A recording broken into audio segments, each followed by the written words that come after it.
Okay, can you see my screen okay? Is that all right? Yes, we can indeed. Yes. Fantastic. Okay, well, good morning, everybody. My name's Sam Goss. I'm the founding director of Barefoot Architects. We're based in Bristol and Totnes in Devon, and I'm down here in our new Dorset office in Dorchester. And we've really sort of chosen to specialise in homes, housing, and community projects over the last decade or so, and have become relatively well known as a result of the project Hazelmead in Bridport Co-housing, just down the road from me here, which has been a sort of pioneering community-led housing scheme. And I suppose my introduction to this talk in particular would be the context of the Southwest RIBA Awards, which I was fortunate enough to be the jury chair of this year. And the reason for sharing this with you is that my overwhelming observation of the awards visits that I did were that the primary practice of architecture in our region at the moment appears to be the creative reuse and retrofit of existing buildings. And I think culturally we exist within a time where achieving planning permission for new buildings is extremely difficult. There's heavy resistance from a lot of communities, a lot of public outcry about any changes to the public realm. And I think we have that coupled with an environmental responsibility and consciousness that we really need to retain the existing building stock that we have, in vast quantities across the country. And so I think theoretically, philosophically, architecturally, retrofit has become the primary focus, I think, of the architectural profession at the moment. And as a result of that, I've observed that we as a practice over the last 10 years have actually started to do more and more and more what we might think of as retrofit projects. And so forgive the long intro, but that's really the context with which I've come to this talk today. And I'll be very honest, this is incredibly hot off the press. I've used this talk as a catalyst to document case studies of projects that we've undertaken over the last few years. And I'm hoping to use those today to explain what we're up to. And, I think the purpose of retrofit is really to become ready for the future. We've got this vast building stock that we need to address, many of which are sort of pretty ordinary homes, which I'll talk about, and also the community buildings that we have that also are in desperate need of modernisation, renovation, remodelling and retrofit to be fit for purpose for the sort of climate that we're experiencing at the moment. I'm lucky to be sitting in a very cool Victorian basement and very grateful for that too over the last couple of weeks. So, this is one of the projects that I'll be talking about. It's a sort of cover image, if you like, the hero of what retrofit can do to some pretty ordinary buildings. I think, we would all acknowledge that, the greenest building is usually the one that already exists. I think it's a great statement and worth just coming back to. And the purpose of my talk, this is, if you like, is a bit of contents. I'm going to touch upon a new standard policy document. There's a practice we have begun to evolve around healthy materials and indoor air quality, recognizing that we shouldn't just be doing these things in an ad hoc project by project basis, and that actually to become much more rigorous in the way in which we apply our thinking to materials and standards. We need a document, we need a standard, and we need a process and procedure for ensuring that healthy materials and indoor air quality don't happen by accident, but are a very intentional part of retrofit projects and all projects that we're undertaking. And then I'm going to bore you with three case studies. Birch Road is a very average Victorian terrace house in Bristol. The White House is a large and substantial family detached house in Bristol. And then I'm going to talk about the Swannery, which was a disused former smelly pub that has been completely transformed into a youth centre. So the sort of process by which we go through, broadly speaking, and look, I'm a very simple person. I think, I think I try really hard on behalf of our clients and people that we're communicating with to simplify the complexity of the architectural world and construction for everybody, because, I find it confusing. And so, you'll have to bear with me that this document and my presentation is actually targeted to simplify things for our clients, because I think ultimately they're the people we most need to educate and bring on board to understand the reasons why we should be retrofitting and what the benefits to them are, because it's expensive, and I'm going to get into that, and it's complex and takes time. Broadly speaking, we always seek to do an early assessment of a project from a retrofit perspective, try and understand, what's going to be the best strategy for this specific building, this specific client, this specific place, their budget, their constraints. That allows us to create a kind of overarching strategy, which is a sort of concept design stage, and then develop that design through the planning system and technical design, prior to working collaboratively, hopefully, with contractor teams on site to install it. And I'm going to touch upon the kind of need to, retain flexibility throughout that installation phase. And then, of course, at the end, we've got to appraise the project. What's been successful? What lessons have we learned? What haven't we done? What still needs doing? What could have been done better?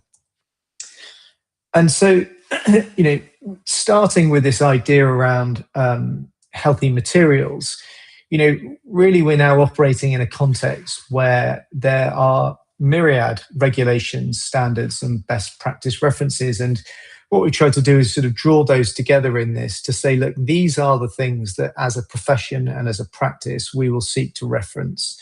I think a few of them are really particularly key in there. And the objectives and purpose of this, I think the purpose of it as a practice is that we are committed to wanting to create healthier buildings. And I think that healthy outcome is actually, in some ways, more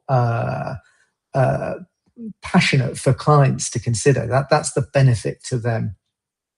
And so, in order to achieve that, we're looking at, making sure that the materials we use are minimizing any chemicals and pollutants, and that we're operating within a circular economy. How can we use things which can be durable, robust, but also be repaired and maintained? And I think, this idea of ecological materials has always sort of stuck with me, that, I feel as though an ecological material is something which can be safely returned into the earth at the end of its useful life. And that for me is a sort of critical part of the thinking of what we use, what we specify, and why. And, beyond that, there are then increasing numbers of certifications and label schemes, which I think are important, again, to become more cognizant of, in order that we can choose materials carefully on behalf of our clients and feel satisfied that they are actually doing what they say on the tin. And, in practice, what does that mean for us? What do we kind of try and, prioritize? And I've used these words, the P's, quite intentionally. I think we prioritize these materials. We prefer using them. It's often difficult to kind of, insist or mandate upon them. And I've usually used the line with clients that we don't seek to be evangelical about these things, because we recognize that there are other factors that come into play around both the technical restrictions of certain materials in different locations and also the practical and pragmatic issues around budget and client choices. But the things that we've increasingly found ourselves defaulting to wanting to prioritize through construction are obviously timber frame. We started using a lot more UK timber cladding and exploring how different processes such as brimstone can be used to heat treat UK species so that they're more durable. We've been exploring hemp in a variety of forms, both as blocks and as hempcrete through shuttered formwork. And increasing numbers of clients very interested around the health and hygroscopic qualities of clay plaster, and also what we found is the acoustic characteristics of those materials being absolutely fabulous for inhabitants and their health, really kind of impacting people's air quality, really impacting their reduced reliance upon inhalers and things like that. Very, very positive feedback on all those things. Wood fiber, as I think probably everybody on this call will know, has been a fabulous material for its high density and not only insulating buildings from the cold, but also really delaying and helping deal with overheating in the summer months like we're experiencing at the moment. Sheep's wool, we've got reasonably good experience with, and also lime plasters amongst other finishes. And these are the things we're trying to incorporate into our projects all the time, wherever possible. Indoor air quality as well. I think perhaps something which, until recently we haven't given enough thought to. And so, what we've tried to do is pull together what are, the standards around low VOC materials, and how can we really ensure that contractors understand how they can participate in ensuring that the air quality at the end of the project is as good as possible. And simple things that we're trying to incorporate into our closing out phase of practical completion is encouraging contractors to have a construction flush out, to really ventilate the building properly through either natural and or mechanical ventilation, to make sure that when the users are taking over the space, it's in as good a state as possible. We're finding, particularly around flooring and other materials, really seeking low VOC materials is a really kind of key area. And what I haven't included in this document is the things that we are looking to avoid as a practice around formaldehyde and other sort of known high VOC materials. Air quality, we know increasingly to be super critical in buildings, and what we're looking at is what are the appropriate ventilation strategies for new and retrofitted buildings.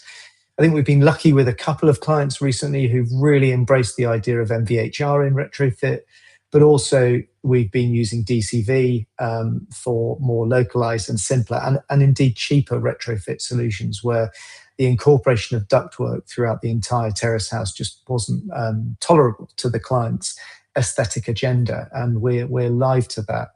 And I think in the bottom right picture there is my parents' own MVHR unit, which I know has been in there for 16 years. I think they've replaced it once, and I loved popping around the other day and seeing my dad's record keeping of the dates that the filters have been changed and how important that is so that they operate properly. So look, that's the sort of healthy materials and indoor air quality standards that we've created. What we're trying to do is have a checklist of those issues that can be appraised at appropriate design stages. And one of the things that we find all the time is there's so much work required of us as architects to do a thorough job these days. And I'm quite mindful as a practice director of how many checklists can we get our team to go through to make sure that we're robust and have good quality assurance procedures. But that is another one we're adding in, and I think it's one of the most impactful ones, I hope. So I'm going to talk about Birch Road. This is a late Victorian terraced house in an area called Southfill in Bristol.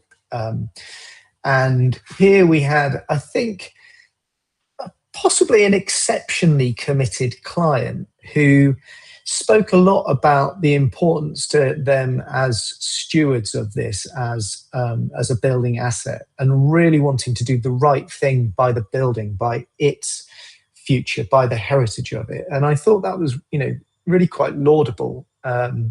And they combined that with having quite aspirational architectural intent around materials. And the drawings on the right indicate the appraisal that we've done on we're always having to look at what stays and what goes. And fundamentally, the interesting thing with this project is early on we looked at, well, you could do an extension. The concept design stage, we offered 3 concepts, 2 of which were extend and adapt and change the building more significantly. But this option, the one that they preferred, was actually to make the very best of the area that they already had. And this has increasingly become a line that I use with clients, is make only what you need. Because in the current construction climate of extraordinarily high cost, and I understand particularly in the Bristol area, it simply isn't practical or cost efficient to try and extend buildings unless you absolutely have to. And that's now our go-to position. And I have to say, it's ironic for us as architects. I discourage our clients from building unless we proved that they have to do that. And these guys, I think, were a really good case study of that. So they chose to retrofit and remodel the entire house. really investing in insulation, ventilation, and renewable energy systems for heating and hot water. They were committed to wanting to use natural and healthy materials wherever possible, particularly in internal finishes. I think in insulation products, we had to downgrade, if you like, the use of wood fiber to things like PIR simply on the basis of budget. And you'll have seen, the starting slide, it was £196,000, £200,000 plus VAT as a retrofit budget, which is, it's significant cost. We used, as I said, a sort of simple demand control ventilation strategy here, and the air source heat pump was installed, which, again, is a complex process. We found actually getting reliable installers and companies to come and do these things is harder than one thinks. So the overall retrofit approach to the house was to insulate the suspended and solid floors. There was a very poor quality lean-to, which we enhanced, raised the floor, added underfloor heating, which, obviously a much more effective strategy for coupling with the air source heat pump of that large surface area. The external walls to the back of the house, you can see the back elevation there, sort of typically really quite plain, rendered cement render finish, and that was then applied over the top with a graphite EPS and a silicon render system. And the front elevation has quite a handsome stone, a combination of bath and pennant stone, and therefore we opted to insulate internally using wood fiber, which became kind of challenging for the contractor in a number of different ways, and ensuring that they actually use the material specified, we found to be quite a challenge. And the roofs all insulated, the pitch roofs at the back at ceiling level, where they are vaulted, and then significantly enhancing the loft insulation.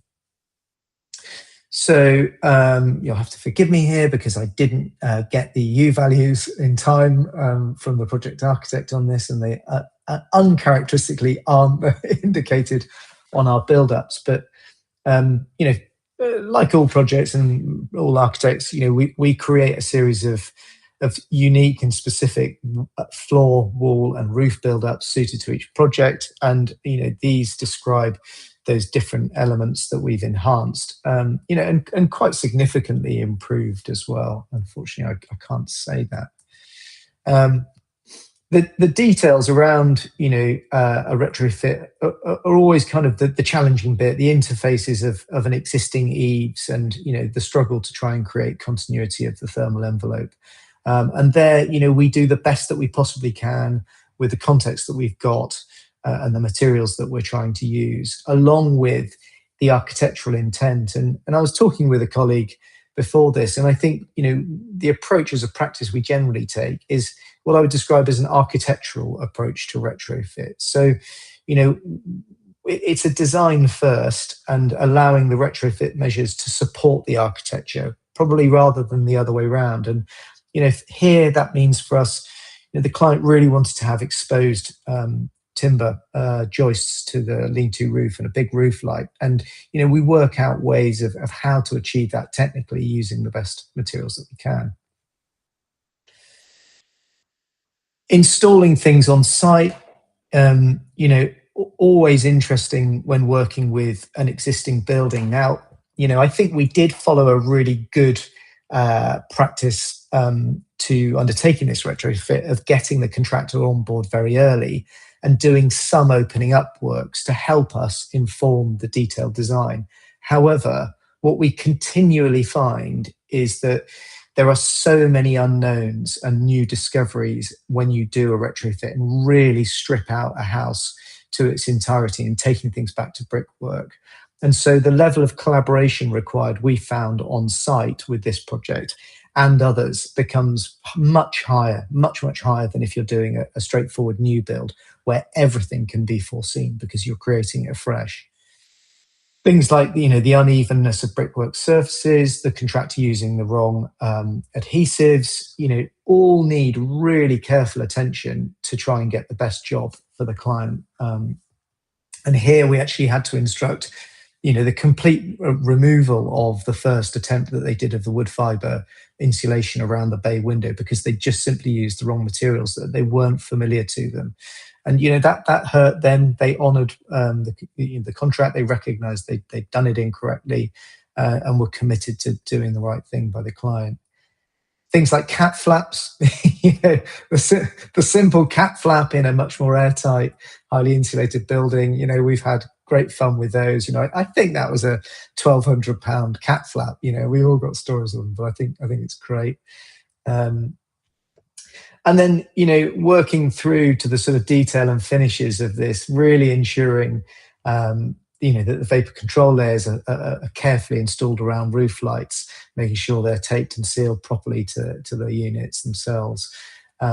And here, what I've tried to do for each of the projects is do some of this sort of jargon busting as well. I think, as in all sectors and industries, we have so many acronyms and bits of jargon. So I've really sought to try and just break this down for our clients. But at the end of the day, I think this project has been a great success for the client. They do now have a really healthy, decarbonised, warm, dry, well-ventilated house with, lovely architecture and space, but also all the benefits of the retrofit that they've invested in. And, it was a complex process. It took longer. It cost more. There were lots of unexpected things on site. We had to remove the chimney that was once there on the top left of this image that was falling apart when they took the render down, and negotiate that with a new party wall agreement whilst it's on site. These things crop up and require that level of interface and professional support that it's difficult for clients to pay us enough to do it, frankly. But you do get these exceptional clients who want to do it. And it's completely removed all of the problems that they'd had previously of really mouldy walls. And so, good on them for doing it. Jumping up to the next scale, this is the White House on Windsor Road in an area called St Andrews in Bristol. And very interestingly, you can see the original house on the top left image there. And this was a 1930s home built on a kind of leftover double width or even triple width building plot within the area. I don't think it was a former Bristol bomb site, of which there are plenty. They lived in the house immediately opposite this plot for about 15 or 20 years and had renovated that home very successfully for their young family of 3 children. And when this plot came up, they jumped on it because they saw it was an opportunity to buy the worst house on the street. Being unkind about it in the context of some quite grand Edwardian houses, this was the relative ugly duckling, which they really recognised they could turn around. As is pretty common with houses of this age, it had been relatively untouched. It was very cellular in its layout, lots of little rooms. It was a bit of kind of rabbit warren. And it had these sort of I'd call them 2 extensions on either side. I mean, actually one to the left and on the plan actually is this side. They built a relatively modern 1990s cavity wall constructed artist studio. And on the other side, the garage and workshop of the former client was, really a kind of a bit of an odd mess of things. And here they really wanted to do something spectacular. I think they wanted to completely, radically transform the performance and appearance of this house to suit modern family life. Oh. You okay? Yeah, it won't. It's not changing. There we go. There we go. Yeah. I think the files are quite big. So the concept here that evolved over like quite a significant process of co-design with the clients, it's fair to say. We started off being a bit cautious around planning and creating these sort of a new pitched roof that was vaulted and they didn't like it. And they came back to us and said, we really want to do a flat roof. They wanted to make this a much more different and radical appearing house, but they wanted to keep the existing kind of character of the front elevation and of the original main house. And we said to them, right, let's do that. So the plan here, you can see all of the black walls are the existing structure. And what we chose to do was keep the main 1930s box and also the ground floor walls of the 1990s artist studio extension. They wanted to remove all of the sort of lightweight workshop, garaging, and clutter on the left side of the plan now. I'm not sure if you can see my mouse or not. And then replace that with a single-story extension. Now, rather unhelpfully, my elevation is the other way around to the plan, so you'll have to bear with me on that. But over the top of the artist studio, they wanted to add an additional story. And replacing the garage and workshop, they wanted to do principally a single story extension, but with a pop-up for the stair. Now, the house had a ground-bearing slab. It had relatively poor floor-to-ceiling heights, and having removed the pitch roof, we actually needed to raise the level of those existing masonry walls quite significantly in order to achieve a higher floor-to-ceiling with a new flat roof. They liked the idea of the flat roof because they thought it would be easier to put on a green roof. They could mount PV panels. And we thought it was going to be terribly controversial through the planning process, but actually they achieved it quite successfully. The ground floor slab was insulated to a minimal degree on the basis that it was such poor floor to ceiling. And to sort of compensate for that, they took a sort of brave move of knocking out about a third of the first floor plan to create a double height void, which has roof lights over the top, one of which is openable for ventilation. And the other thing they were super keen on in the cross section is this kind of real connection between inside and out, which we thought was perfect because it's a south-facing building with a great opportunity for some overhangs and solar shading, which I can talk more about in a moment. The bottom image, you can see how we're starting to combine a timber frame over the top of an existing cavity wall. We're having to build new masonry walls on a boundary because of fire separation and complexity of access for render and maintenance and ventilation, and adding new bits of masonry to raise the existing box. The initial plan was actually to keep the first floor structure, and I'll share a bit more about that in a moment.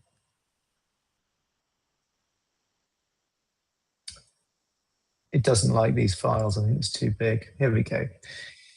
So the different elements that we brought together here included, and this is just a snippet. What have I added? I've got the plans at the top reference the number of different wall types we had. And I think that's, what I would draw attention to here is we had so many different construction makeups and so many different detail interfaces. It was extremely difficult to coordinate, and I think surprised us, the client, and the contractor. And it's a lesson that we've really learned, that it's very hard to explain to a client just how complex combining this number of different wall types is. And the performance of the new walls is very good. The retrofit external walls is okay. Using the materials we had and the limitation of the thicknesses that they could be with the additions that we made to them. And, the detailed design around the different interfaces of the kind of complex architectural elements, ambitious corner windows, ambitious relationships between timber cladding and render, between different wall constructions, was really quite extraordinary. And again, the top image there demonstrates the different window details that were required for installation. And each color represents a different type. And then there were different variants within that to suit the cladding systems that they were in. And we spent months detailing these things, and the contractor's challenge of installing them was not insignificant.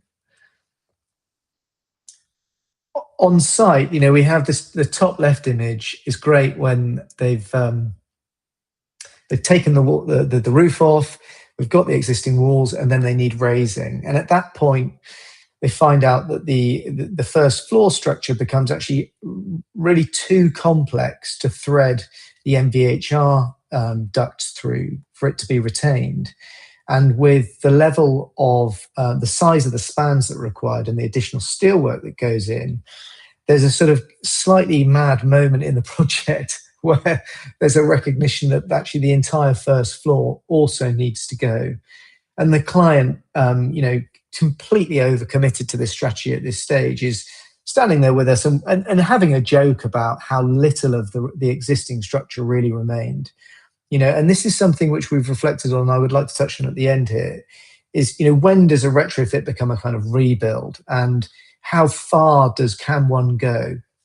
And I think this is pushing the retrofit label pretty hard when we've got, a new floor. We've retained the foundations, the slab, and the external masonry walls to the entire building and its extension, and that's it really. And that's something which we continuously think about, and I think I'll come on to that at the end, because I think there's a number of reasons that we're doing these things, and some of which are kind of counterintuitive and a bit odd. Again, a little bit more kind of jargon busting here for the client's sake. We work with a very good subcontractor in this instance. The complexity was that the client instructed and had a separate contract with them outside of the main contract, and that did cause a bit of conflict between responsibilities, oversight, management, OH&P. So clients, again, it's a £500,000 project of a significant house, but the client's trying to work out how do they squeeze little savings. But then what falls downstream of that is more management, more complexity, a bit more conflict around things like the air source heat pump and the MVHR. This project's got PVs, again, as I said, on the flat roof, suited really well. And we did install posi joists, which had the benefit of limiting their depth with this poor floor to ceiling height. It did enable us to get a bit more insulation in the ground floor. That was one of the kind of repercussions than we'd initially designed. So that was a good thing. And it made it much simpler for the installation of all the MVHR.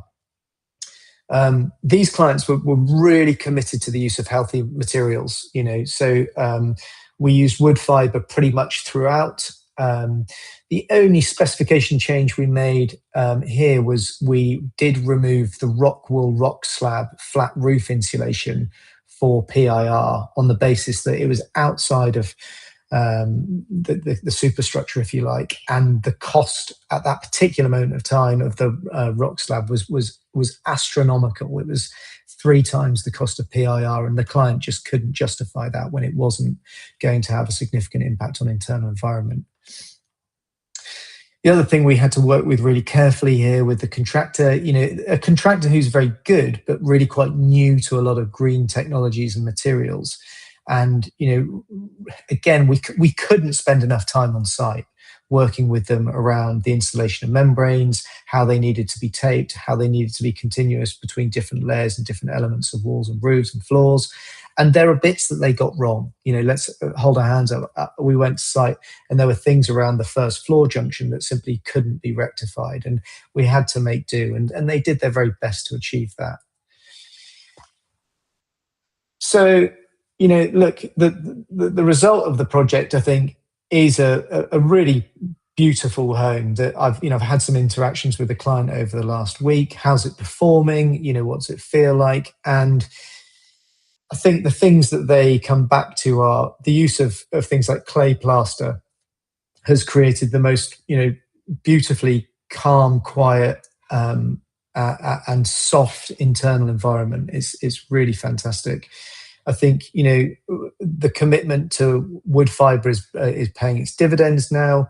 Their solar shading has been reasonably effective, although James has told me that actually they've now added additional sails.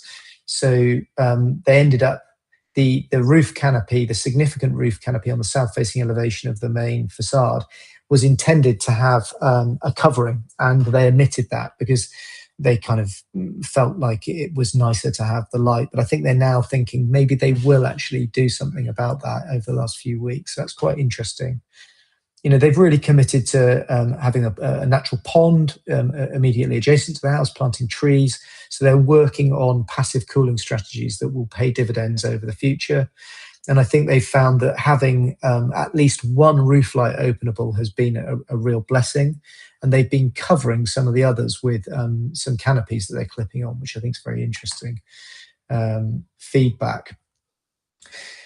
I think what they learned, what we learned, what the contractor learned, I just go back to it was the complexity of this project. It has created a sophisticated result, but the interfaces between masonry and timber frame and the number of different elements that needed to be combined were really extraordinarily time consuming and therefore expensive for us to do. And we lost money on this project as a practice, and so we have to take that forward with us and think, how do we continue to deliver this sort of thing, but without hemorrhaging money. Hopefully everybody's still with me. Obviously I can't see anybody, so whether people are asleep or not, I don't even know. But No, they are still with us. Don't worry. Fantastic. So the final project I'm going to share is something which we're really proud of. It's in a community very close to our office in Bristol, in Barton Hill, which is an extremely deprived ward of Bristol. It's often considered, if you like, the landing post for immigrants within the city, a lot of whom are housed within some of the poorest performing tower blocks, where there's a real lack of amenity space and support. And the Swannery was a former pub. It was a problem pub. It had become renowned for drug abuse and had basically become abandoned at the end of, I think, the second lockdown during COVID.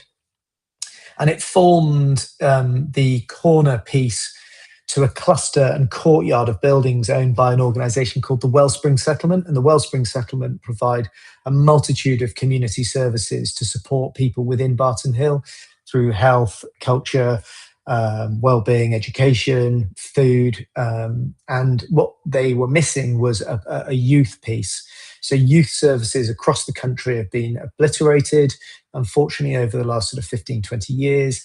And that's had a massive impact on the mental health, education, and well-being of young people. And so the Wellspring Settlement saw the sale of the pub as an opportunity to buy this asset and really complete the courtyard and the service provision they could do. They did a fantastic job of fundraising with a dedicated professional project manager fundraiser. And the principal funds came from the Youth Investment Fund,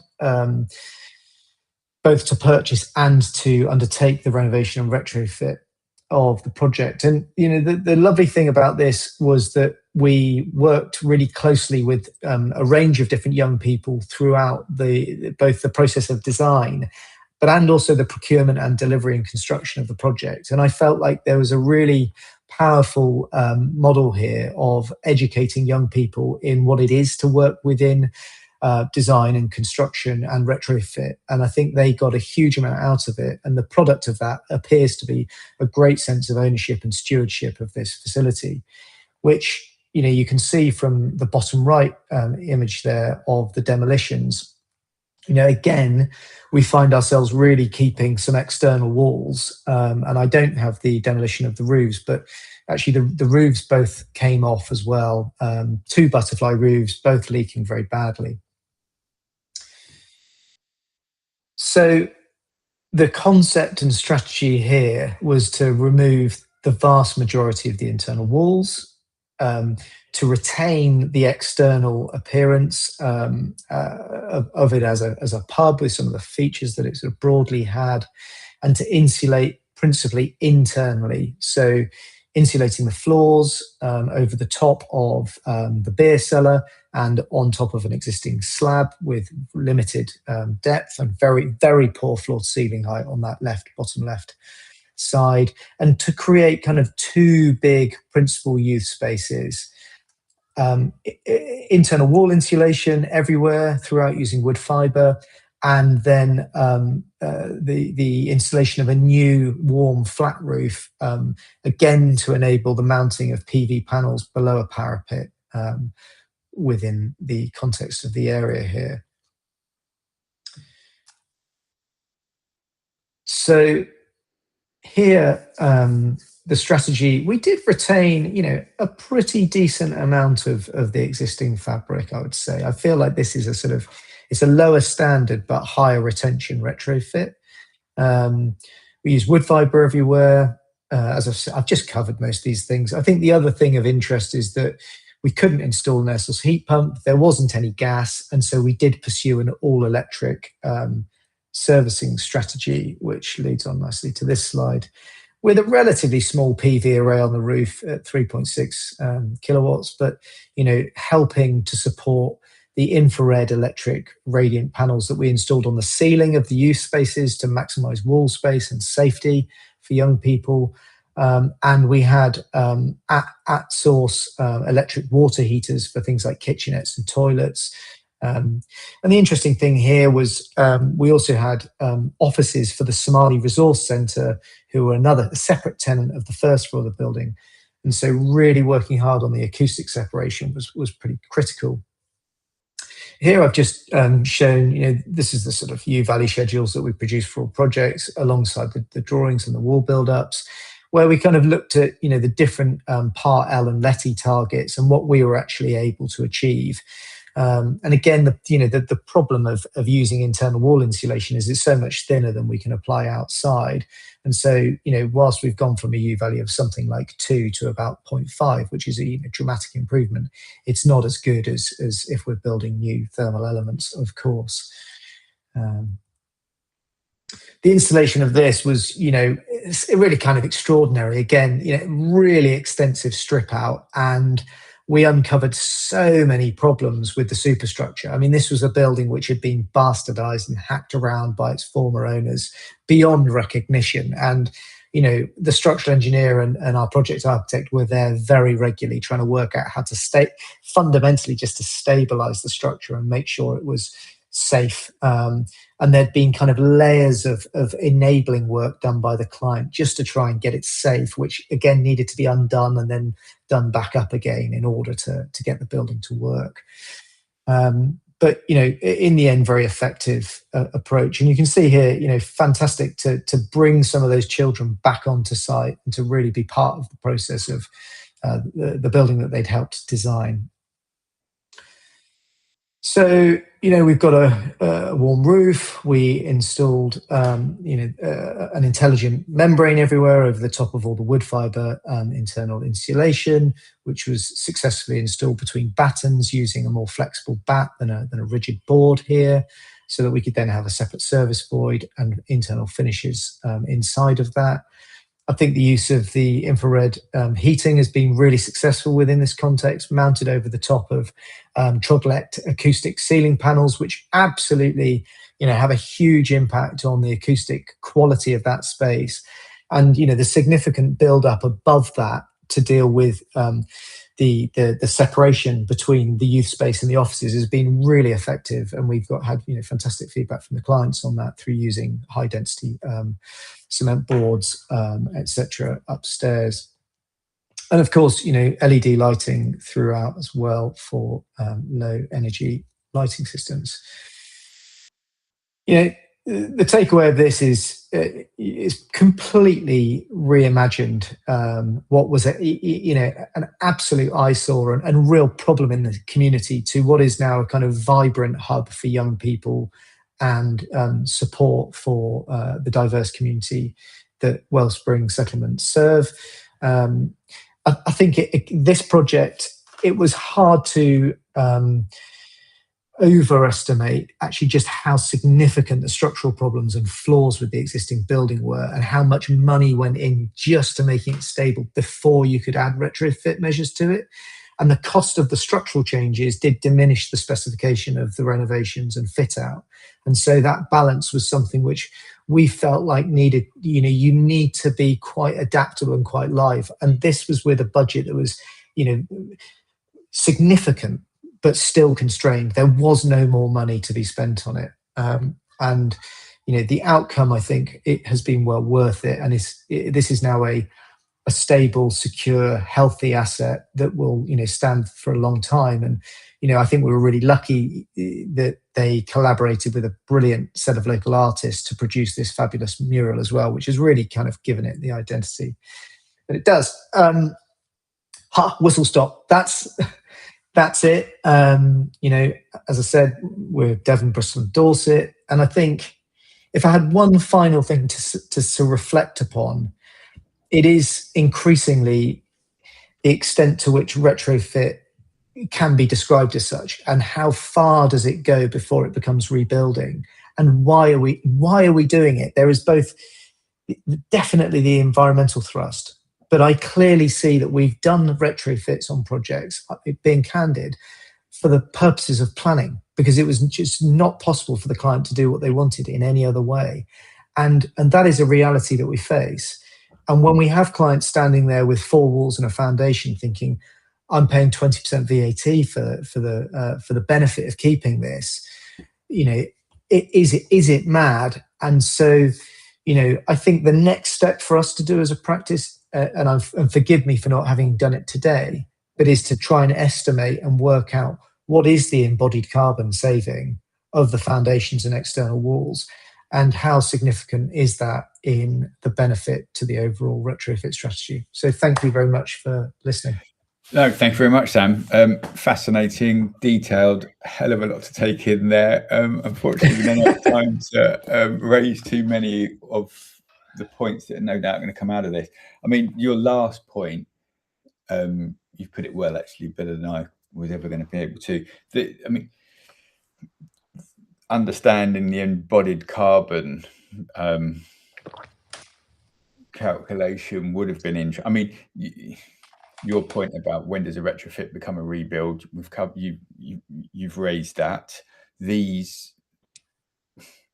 And then the reality is, planning is a variable that needs to, it's uncontrollable, so you have to adapt. So we're in the real world. There's so many things here where you set out with the best intention to do make the best building that you can, but not life gets in the way, but the building got in the way, and you had to adapt it. And in each one of those projects, you had to be realistic to that. So there is no easy answer to this. And I think with the first Birch Road, it was a retrofit, albeit with a client that was willing to pay for the retrofit.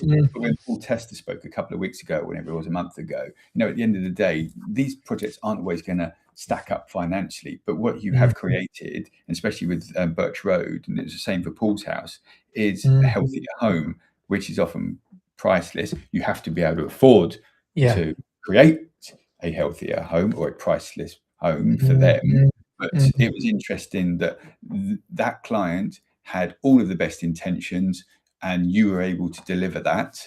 The second, funny enough, I saw your post on LinkedIn. That's how I showed that building, the White House, to my wife, because I said, look, there's an ugly duckling on our street. I would look at it. You haven't even got to look at the outside of the house. You've got to have your vision. You work with someone to deliver it. So the White House,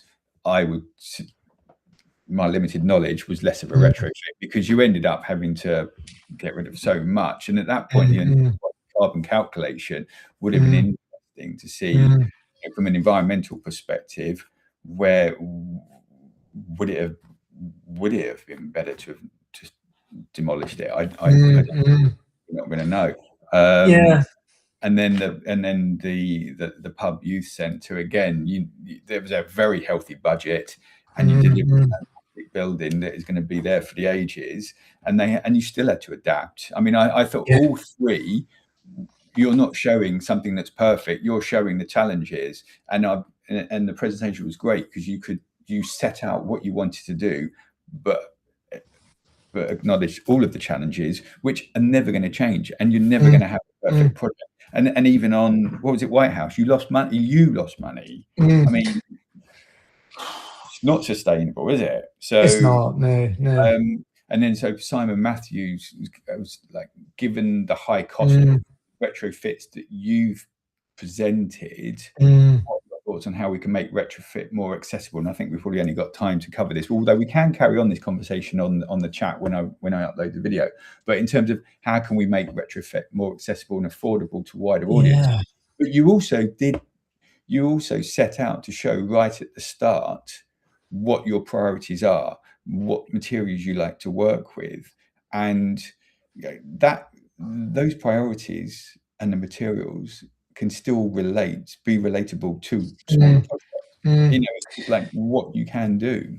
Look, I think in answer to that, David and I, project architects on Birch Road, reflected that there's some pretty poor installers out there. I mean, what we've seen, a few years ago, grant becomes available, and some entrepreneurial businesses jump on the bandwagon of taking government money and seeking to install EWI really pretty badly. And we've had 2 projects where they're so slapdash. They cover up the floor vents, and they just don't care what they're doing. They don't realise the damage that they're potentially causing. They've got no interest in it. And so I think it's worrying when you see people delivering such poor services that, and I think the question's right, and we're asking ourselves, look, if it costs this much, it's so inaccessible. We're doing this for the very few, really, sure. And we've got 1 million houses or more to retrofit.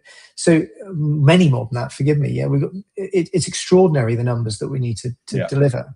So I think without any kind of significant public investment, it's the only way. I think politically, government needs to invest in it through, I don't know, the creation of a bond scheme or some sort of loan backing.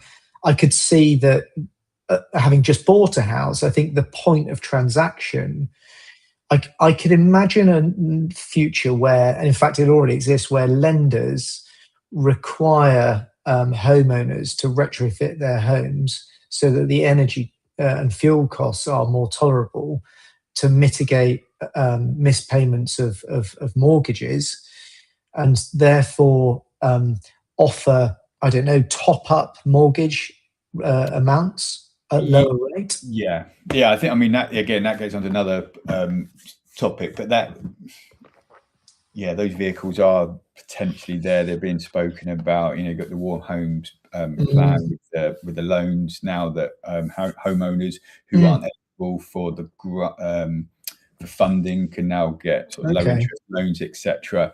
So you've got the financials around it, but I suppose the practical steps. I mean, whenever we get retrofits on, it's interesting to see how you practically do it and what comes out of it. So the clay plastering, all of that stuff that makes that home feel really, really healthier is fantastic.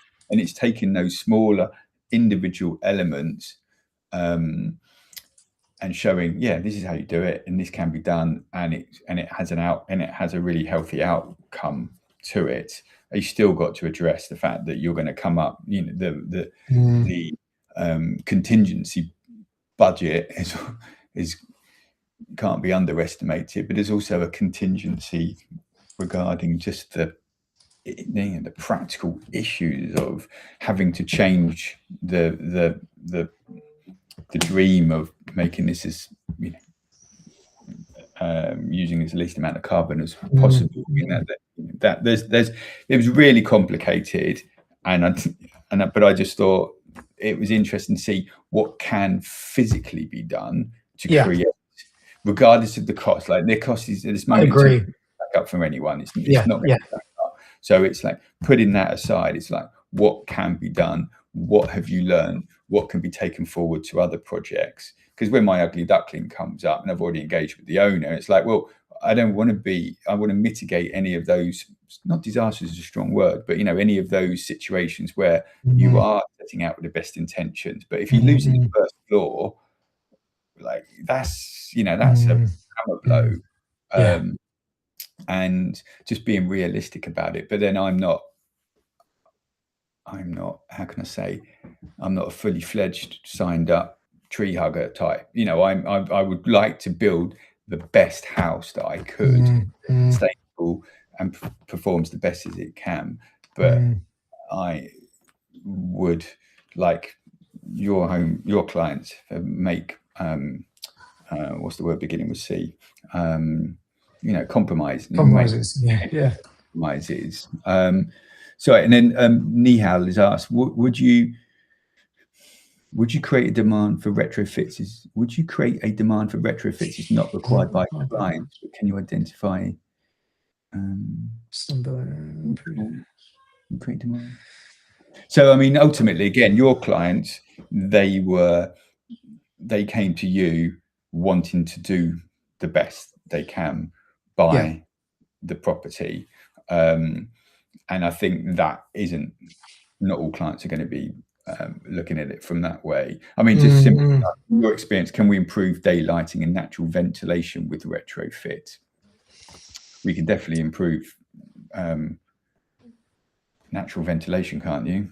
Yeah, definitely. Yeah, for sure. I mean, again, we've done quite a lot of retrofit projects where we're remodeling existing openings. Creating lintels but improving the windows, their operability. Trying to get cross ventilation working sensibly, using roof lights in the right places as well to get draft. And in terms of daylighting, definitely. But it takes adaptation, I think. Actually, if fundamentally your daylight factor's poor because your windows are small, then you've got to do something about that. Sure. I mean, Simon's made the other point again that, and you made it. The VAT is a killer. The VAT. I mean, it's an absolute no-brainer in my mind. I think if the government really wanted to sort of inject something into the economy for construction, that would be the greatest gift. Yeah, definitely. And I work with property people, and the VAT is a massive issue. They're not going to subscribe to listening in on Meshwork, but they're going to think, well, I'm going to knock it down because I can save 20% straight off. Look, I mean, what's so interesting? These issues work across scales, and I've met with an SME developer the other week, and the viability for SME developers of building new homes and selling just doesn't work. Like he said, he's done it for 30 years, can't stack up, just does not work. And instead, they're recognizing that actually they're going to retrofit and renovate existing buildings and build to hold and rent to the same demographic that they might have been selling to. But they're now looking at that as the only viable model. And what they're taking is a longer view on it then, which I think is a positive thing. And so I just think our cultural economy around building is completely changing. Yeah, absolutely. And again, that's like another variable impact that we're having, that the guys are having to deal with. But within it, keeping it like your webinar was really interesting to showcase what can be done, how far you can go with a retrofit, and at what point, when you have those, like the learnings, like when does a retrofit become a rebuild?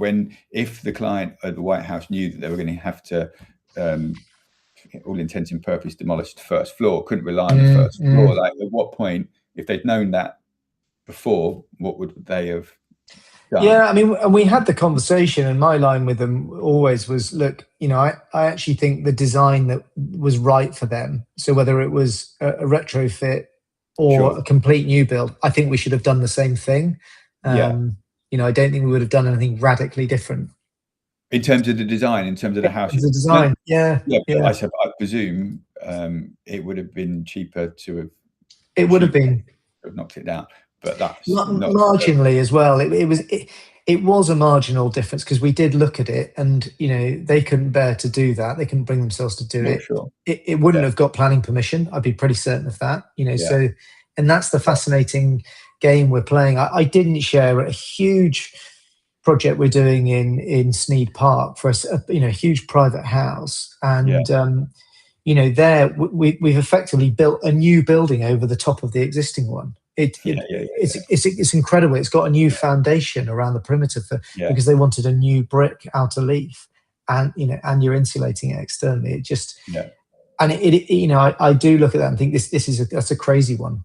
Yeah, absolutely. But what would be quite a good bellwether would be when you come back on in 18 months' time and show us what you've done with your new house now down in Dorchester, because not very much. All of these learnings to see what can practically be done. I would love to, but I can't afford to. The reality that's the reality of it. Buy into a big Victorian house, and I'm not naive. You have to have a degree of naivety to embark on one of these projects. I think because or extremely deep pockets. And I haven't got either of those things. No. But thanks for your time. Great pleasure. If people have other comments to make, please, I'll broadcast this so everyone gets to know that the recording goes up, because I think I haven't done it justice in terms of the comments and the questions that I could have asked, but we were running out of time. So I really appreciate that. It's really, really, really interesting. And thanks for everyone for joining. Cheers, guys. I'll see you in a couple of weeks.